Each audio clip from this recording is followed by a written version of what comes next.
యేసుక్రీస్తు పరిశుద్ధమైన నామమునకు స్తుతి స్తోత్రాలు కలుగునుగాక. ఈ వాక్యం వింటున్న ప్రతి ఒక్కరికి కూడా మన ప్రభు అయిన యేసుక్రీస్తు పేరట వందనాలు తెలియజేస్తున్నాను. ఈ దినం వాక్య ధ్యానం నిమిత్తము సమూయేలు 2వ గ్రంథం 11వ అధ్యాయం మొదటి వాక్యాన్ని చదువుకుందాం. వసంతకాలమున రాజుల యుద్ధమునకు బయలుదేరు సమయమున దావీదు యోవాబును అతని వారిని ఇశ్రాయేలీయులనందరినీ పంపగా వారు అమ్మోనీయులను సంహరించి రబ్బా పట్టణమును ముట్టడి వేసిరి. అయితే దావీదు యెరూషలేమునందు నిలిచెను. దేవుని యొక్క బిడ్డలారా, ఈ దినం ఈ వాక్యంలో ఉన్నటువంటి విషయాలను ధ్యానం చేసుకున్నాం. ఈ అధ్యాయంలో మనం చూసినప్పుడు ఇద్దరు వ్యక్తులు కనపడుతున్నారు. ఎవరంటే వాళ్ళు ప్రాముఖ్యంగా దావీదు, ఆ తర్వాత ఊరియా. వీళ్ళ ఇరువురి యొక్క మనస్తత్వాలను గురించి మనం ఈరోజు ధ్యానం చేయబోతున్నాం. ఇక్కడ జరిగినటువంటి సందర్భం ఏంటంటే, ఆ దినాలలో వసంతకాలంలో రాజులు యుద్ధానికి బయలుదేరేటువంటి సమయం. మరి దావీదు రాజు కూడా చేసినటువంటి పని ఏంటంటే, ఆ సమయంలో తన సైన్యాధిపతి అయినటువంటి యోవాబుని, ఆ తర్వాత తన సైనికులందరినీ కలిపి అమ్మోనీయుల మీదకు యుద్ధానికి పంపినప్పుడు వాళ్ళు అమ్మోనీయులను జయించి రబ్బా పట్టణం మీద వాళ్ళు ముట్టడి వేసినప్పుడు జరిగినటువంటి సందర్భం ఏంటంటే, మరి సైన్యాధిపతి సైన్యము యుద్ధరంగంలో ఉన్నారు. అయితే దావీదు ఎక్కడున్నాడు? దావీదు ఇంటి దగ్గర మరి రాజనగర్లో ఉన్నట్లు చూస్తా ఉన్నాం. ప్రియమైనటువంటి దేవుని బిడ్డలారా, యుద్ధము అంటే ఈ దినాలలో క్రైస్తవ సంఘానికి ప్రార్థన లేదా దేవుని సన్నిధిలో గడిపేటువంటి సమయానికి గుర్తుగా ఉంది. మనం చూసినప్పుడు ఆనాడున్నటువంటి సైన్యాధిపతి అయిన యోవాబు కావచ్చు, ఆనాడున్న ఇశ్రాయేలు కావచ్చు, యుద్ధరంగంలో నిలిచున్నారు. అయితే రాజు ఎక్కడున్నాడంటే ఇంటి దగ్గర ఉన్నాడు. ఇంటి దగ్గర ఉండి ఏం చేస్తున్నాడు? మరి ఇంటి దగ్గర ఉండి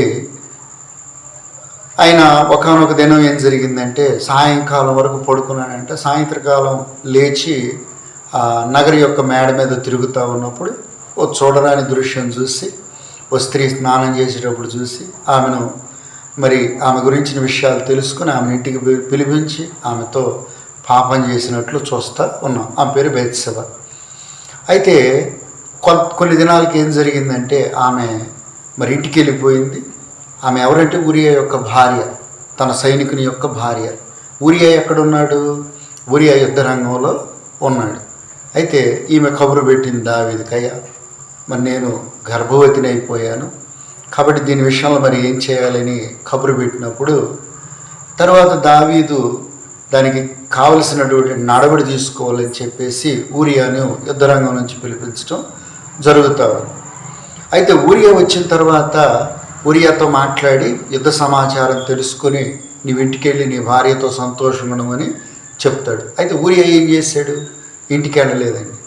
అక్కడ నగరి దగ్గర ఆ ద్వారం దగ్గర ఉన్న సైనికులతో రాత్రి నిద్రించాడు. ఆ సంగతి దావీదుకి తెలిసినప్పుడు దావీదు పిలిపించాడు. నువ్వు ఎందుకు వెళ్ళలేదని చెప్పేసి అడిగితే, అయ్యా, నా సైన్యాధిపతి అయినటువంటి యోవాబు, నా తోటి సైనికులు, అలాగే దేవుని యొక్క మందస్సం, మరి సేవకులు వీళ్ళందరూ యుద్ధరంగంలో ఉంటే నేను ఇంటికి వెళ్ళి నా భార్యతో సంతోషంగా ఉండానా? నేను అలా చేయను, అది నాకు దూరం అయిపోతుంది అని చెప్పేసి అన్నప్పుడు దావీదు అంటాడు, సరే ఇక్కడ 2 రోజులు ఉండు, తర్వాత నేను చెప్తాను అన్నప్పుడు దావీదు 2వ రోజు ఏం చేశాడంటే, ఎలాగైనా సరే ఊరియాని తన భార్య దగ్గరికి పంపించి తన తప్పును కప్పిపెట్టుకోవాలని చెప్పేసి 2వ రోజు భోజనం పెట్టి ద్రాక్షారసం చేత మత్తుండి చేసి ఇంటికి వెళ్ళమంటాడు. అయితే ఊరియా యొక్క మనస్తత్వం గమనించినట్లయితే మళ్ళీ ఊరియా వెళ్ళడండి ఇంటికి. అక్కడ తన రాజనగర్ని కాచే సైనికులతో పాటు పడక మీద అక్కడ విశ్రాంతి తీసుకున్నట్లు చూస్తాము. ఇక్కడ మనం గమనించాల్సిన విషయం ఏంటంటే, దావీదు యొక్క మనస్తత్వం ఊరియా యొక్క మనస్తత్వానికి ఎంత తేడా ఉందో చూడండి. దేవుని యొక్క బిడ్డలారా, యుద్ధరంగంలో సైనికులు ఉన్నారు, సైన్యాధిపతి ఉన్నాడు, ఆ తర్వాత దేవుని మందస్సు సేవకులు కూడా ఉన్నారు. ఎందుకంటే దేవుని మందస్సం ఉన్న చోట సేవకులు కూడా ఉంటారు. ఎందుకని? దేవుని మందస్సాన్ని మోసేవాళ్ళు సేవకులు మాత్రమే. కనుక ప్రియులారా, సేవకులు ఉన్నారు, మందస్సం ఉంది, సైన్యాధిపతి, సైనికులు అందరూ యుద్ధరంగంలో ఉంటే మరి ఒక నాయకుడు, రాజు అయినటువంటి దావీదు ఎక్కడుండాలి? ఒక ప్రశ్న. ఈరోజు సంఘంలో ప్రార్థనలు జరుగుతున్నప్పుడు అవి విజ్ఞాపనలు కావచ్చు, ఉపవాస ప్రార్థనలు కావచ్చు, లేకపోతే ఆరాధనలు కావచ్చు, లేదా సంఘంలో ఏ కార్యక్రమాలైనా సరే, స్త్రీల కూడికలు, మరి చిన్నపిల్లల కార్యక్రమాలు, మరి ఏదో జరుగుతూ ఉన్నాయి సంఘంలో. ఒక్క ప్రశ్న, సంఘంలో దేవుని కార్యక్రమాలు జరుగుతున్నప్పుడు నీవెక్కడుంటా ఉన్నావు? నీ మనస్తత్వం ఏంటి? ఎందుకో దావీదు మరి తన రాజనగర్లో ఉన్నట్లు, తన ఇంట నిద్రించినట్లు కనబడుతూ ఉంది. ప్రియులారా, ఇక్కడ ఒక మాట చెప్తాను. దావీదు గనక యుద్ధరంగంలో ఉన్నట్లయితే ఒకవేళ పాపంలో పడిపోయేవాడు కాదేమో. వాస్తవం, నిజం. ఎందుకంటే దావీదు ఖచ్చితంగా యుద్ధరంగంలో ఉంటే పొరపాటును కూడా పాపంలో పడిపోయేవాడు కాదు. ఈరోజు దేవుని బిడ్డలైనటువంటి వాళ్ళు చాలామంది ఎందుకు పాపంలో పడిపోతూ ఉన్నారంటే వారి సంఘంతో కలిసి ప్రార్థించాల్సిన సమయంలో ప్రార్థించట్లేదండి.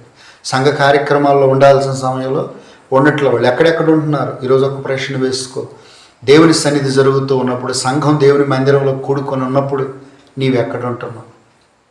ఒకసారి ఆలోచించి. దావీదులాగా ఒకవేళ వింటున్నావో, లేదా పనిలో ఉంటున్నావో, లేకపోతే మరి ఎక్కడెక్కడ నీ సమయాన్ని వ్యర్థపుచ్చుకుంటున్నావో, దానివల్ల నువ్వు బలహీనుడివై దేవుని సన్నిధిలో పడిపోతావు. ఎందుకు దావీదు మనస్తత్వం మరి యుద్ధరంగం ముందు కాక ఏంటయ్యందు పాపమందు మరి నిలిచి ఉన్నట్లు మనం చూస్తూ ఉన్నాం. ప్రియ దేవుని బిడ్డ, ఈరోజు నీ మనస్తత్వం ఎలాగుంది? దేనికి నువ్వు ప్రాముఖ్యతనిస్తావు? అలాగే ఊరియా యొక్క మనస్తత్వాన్ని, అతని యొక్క కమిట్మెంట్, అతని యొక్క నిర్ణయాన్ని మనం గమనించినప్పుడు ఒకటే, సైన్యము, యోవాబు, మందస్సం, సేవకులు యుద్ధరంగంలో ఉన్నారు. నేను పొరపాటును కూడా నా ఇంటికి వెళ్ళను, నా భార్యతో పాటు నేను సంతోషంగా ఉండను, అలాంటిది నాకు దూరమగును గాక. వాస్తవంగా నాకు ఆలోచన చేస్తున్నప్పుడు ఎంత కమిట్మెంట్ ఉంది దేవుని సన్నిధి పట్ల. ఈరోజు నీకు నాకు దేవుని సన్నిధి పట్ల అట్లాంటి కమిట్మెంట్ అనేది ఉందా? అలాంటి నిర్ణయం కానీ, అలాంటి మనస్తత్వం కానీ ఉందా? లేదా చంచలమైన బుద్ధి చేత మనం నడుచుకుంటున్నాం? వెళ్తే వెళ్దాం, లేకపోతే లేదు. కుదిరితే వెళ్దాం, కుదరకపోతే పరిస్థితులు అననుకూలంగా ఉంటే వెళ్ళలేము. ఇలాంటి మనస్తత్వం చేత మనం నడుచుకుంటున్నాం. ఒకసారి ఆలోచించి, ఎలాంటి కమిట్మెంట్ చేత నువ్వు దేవుని వెంబడిస్తున్నావు? ఊరియా అయితే ఒక మంచి నిర్ణయం, ఒక మంచి మనస్తత్వం, కమిట్మెంట్ కలిగి దేవుని సన్నిధిలో ఉంటా ఉన్నాడు. ఎందుకంటే ఆయన నిర్ణయం ఒకటే, నేను పొరపాటును కూడా వెళ్ళను. చివరాఖరికి దావీదు ఎంత చెడు మనస్తత్వం కలిగి తనని మత్తుడిగా చేసినప్పటికీ కూడా పొరపాటును కూడా వెళ్ళటానికి ఇష్టపడలేదండి. గమనించండి, మత్తులో ఉన్నప్పుడు ఇంటికి వెళ్తారు, రకరకాల ఆలోచన కోరికలు పడుతుంటాయి. కానీ తన మనస్సుని ఎంత నిగ్రహించుకొని దేవుని సన్నిధిలో మరి ఆ వ్యక్తి నిలబడి ఉన్నాడు. ఈరోజు ఈ వాక్యాన్ని వింటున్నాం మనం. ఊరియా లాంటి మనస్తత్వం, దేవుడు ఊరియాకి ఎంత చక్కని మనస్తత్వం ఇచ్చాడు. మరి మనం అలాంటి మనస్తత్వం కలిగి ఉంటా ఉన్నాం. ఒక మాట చెప్పుకోవాలంటే ఊరియా చనిపోవడానికైనా ఇష్టపడ్డాడు తప్ప తన ఇంటికి వెళ్తానికి మాత్రం ఇష్టపడలేదండి. దేవుని మాట వినటానికి ఇష్టపడ్డాడు తప్ప రాజు మాట వినటానికి పొరపాటును కూడా ఇష్టపడలేదండి.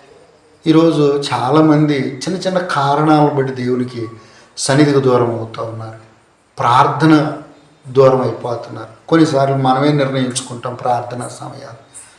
అలాంటి ప్రార్థనా సమయాలు కూడా పోగొట్టుకొని బ్రతుకుతూ ఉన్నాం. ఈరోజు ఒకసారి ఆలోచన చేసుకున్నాం. నేను ఇక ముందుకు వెళ్ళను, కానీ ఈ ఇద్దరు వ్యక్తుల యొక్క మనస్తత్వం చూడండి. యుద్ధ సమయమున వాళ్ళ యొక్క స్థితి, వాళ్ళ పరిస్థితులు ఎలా ఉన్నాయో, వాళ్ళ హృదయంలో ఉన్నటువంటి ఆ అంతరంగ స్థితి ఎలా ఉందో ఒకసారి ఆలోచన చేద్దాం. ఈరోజు ఈ వాక్యం వింటున్నా నీవు యుద్ధ సమయమున, అనగా నీ వెళుతున్న సంఘంలో, సంఘ కార్యక్రమాలు జరుగుతున్న సమయంలో నీ మనస్తత్వం, నీ ఆలోచన విధానం ఎలాగా ఉంటా ఉందో ఒకసారి ఆలోచన చేసుకొని సరి చేసుకుందాం దయచేసి. ప్రభు రాకడ సమీపంగా ఉంది. ఒక నిజమైన దేవుని బిడ్డవు కనుక నీవైతే ఇదిగో ఊరియా లాంటి మనస్తత్వం కలిగి ఉంటుంది. ఊరియా చనిపోవటానికైనా సిద్ధపడ్డాడు తప్ప తన మనస్తత్వాన్ని మార్చుకోవటానికో లేకపోతే మరొక రకంగా తప్పిపోవడానికి మాత్రం ఇష్టపడలేదండి. కనుక ఈరోజు ఈ వాక్యాన్ని వింటున్న మనందరం కూడా ఊరియా లాంటి మనస్తత్వం కలిగి మనం దేవుని సన్నిధిలో గడుపుదాం, దేవుని సంఘంతో ఉందాం, దేవుని సహవాసంలో నిలిచి ఉందాం, దేవుని కోసం బ్రతుకుదాం. దేవుడి మాటలన్నీ మనందరి హృదయంలో ఫలింపు చేయనుగాక. ఆమేన్. ప్రార్థన చేసుకుని అందరు కళ్ళు మూసుకొని ప్రార్థనలో ఏకీభవిద్దాం. కృపా సత్య సంపూర్ణుడైన నా యేసయ్య, మీకు వందనాలు, స్తోత్రాలు. ఏదైనా మీ వాక్యం ద్వారా మాతో కొన్ని విషయాలు మాట్లాడినందుకు స్తోత్రాలు. దేవా, నీ సన్నిధి పట్ల మా మనస్తత్వం ఎలాగుండాలో మాతో మాట్లాడారు. దేవా, సంఘము, సేవకులు, అయ్యా నీ మందస్సం, అయ్యా ఇదిగో నీ ప్రజలందరూ నీ సన్నిధిలో ఉండగా మేము ఎక్కడుంటున్నాం ప్రభు? మా మనస్తత్వం ఎలాంటి స్థితిలో ఉంది? నీ సన్నిధిలో రక్షింపబడి నీ సంఘంలో చేర్చబడిన మా యొక్క కమిట్మెంట్ అనేది ప్రభు ఎలాగున్నదో ఈరోజు ప్రశ్నింపజేసినందుకు స్తోత్రాలు. యేసయ్య, ఊరియా లాంటి మనస్తత్వం మేము కలిగి ఉండటానికి కృపణీయండి ప్రభు.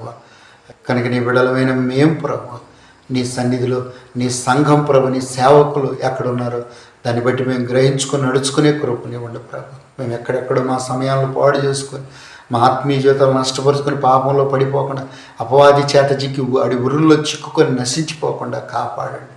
ఈ వాక్యం ద్వారా మా అందరి అయా హృదయ స్థితి, మనస్తత్వాలను పరిశీలింపజేసి మాలో ఊరియా వంటి మాకు ప్రభు అలాంటి కమిట్మెంట్ అనేది, అలాంటి నిర్ణయం అనేది మాకు దయచేయమని ప్రభు ఈ వాక్యం అందరి హృదయాల్లో ఫలింపజేసి మీరే మహిమ పొందమని యేసయ్య పేరట వేడుకొని ప్రార్థించుచున్నాము తండ్రి. ఆమేన్. అందరికీ వందనాలండి.